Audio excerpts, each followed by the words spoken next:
අවසර නැති කාමරයක් නම් දොරට තට්ටු කරලා යන්න ඕනෑ.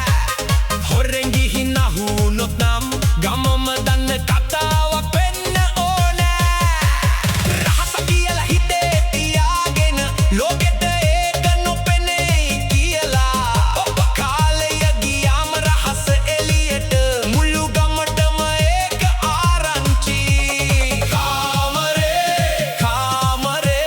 මොනවද මේ කාමරේ? දොර ඇරුණොත් ඇහෙන සද්දේ හිතට දෙන්නේ කම බයක්.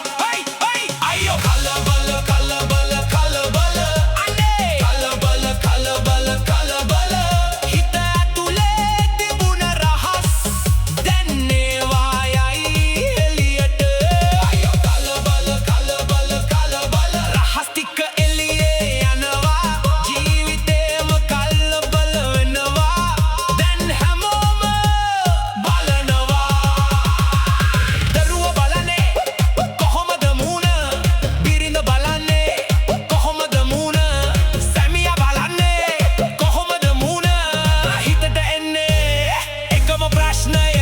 කාමරේ යන්න කලින් හිතන්න අවසර නැත්නම් මෙතනින් නවතින්න. රහස් රකින්න නම් හොඳින් ජීවත් වෙන්න නැත්නම් අන්තිමේ යන්න වෙන්නේ.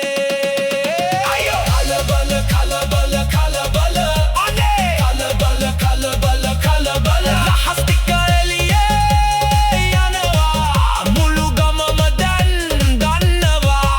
අයියෝ කලබල කලබල කලබල කාමරේ රහස් එළියේ. අයියෝ කලබල.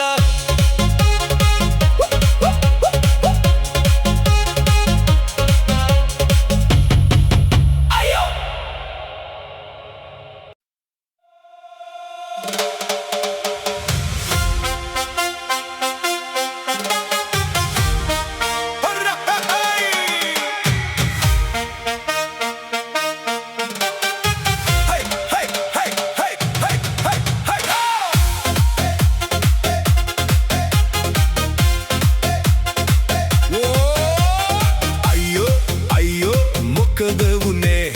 කවුරුත් යන්නේ ඇයි කාමරේ? කෙල්ලෝ කොල්ලෝ යනවා එහාට අම්මයි තාත්තයි යනවා ඇතුළට.